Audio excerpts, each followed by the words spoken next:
Vous êtes tous... Le titre fait penser aux gendarmes de Saint-Tropez, avec l'acteur comique Louis de Funès. On répond oui, chef. Oui, chef. Il s'appelle Lieutenant Leblanc. C'est lui qui va t'expliquer comment lutter contre les terroristes. Oui. Il y a des terroristes à Bobo. Si Blanc te dit qu'il y a des terroristes à Bobo, c'est qu'il y a des terroristes. Oui, chef. Je t'ai dit, réglons... Le gendarme d'Abobo met en scène Michel Gou, monstre sacré de l'humour africain dans le rôle d'un gendarme muté, dans un lieu où ses vices, mais aussi ses qualités, vont s'épanouir dans un bouquet comique unique.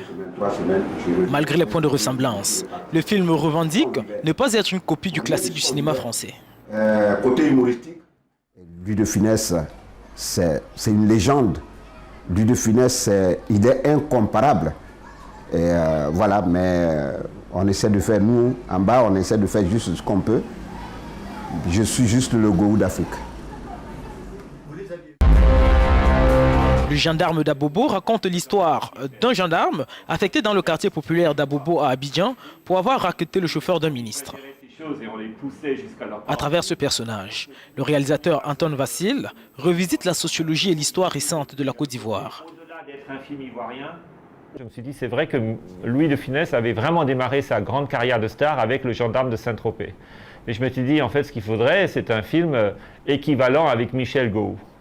Et l'idée a tourné un petit peu dans ma tête. Et un jour, quand j'étais en voiture en allant au nord de la Côte d'Ivoire, je me suis fait arrêter par un policier. Et le policier m'a dit, bon, on fait comment? Et j'ai dit, mais on fait comment quoi? On fait comment? Il fait chaud, j'ai soif, on fait comment? Et là, j'ai compris, ça c'est la formule magique pour un film. Ma mission, c'est de trouver des cellules terroristes dans le quartier. Adjudant, nous devons faire preuve de courage et d'audace. Mais il fallait leur dire ça. C'est au microbe, il faut dire ça, c'est pas à moi. J'ai bien aimé le film, surtout le côté comique que j'ai vraiment aimé. Et puis un peu captivant, donnant un peu une leçon aussi à la nation ivoirienne. Avec près de 15 000 entrées, le gendarme d'Abobo est désormais le film ivoirien ayant eu le plus de spectateurs.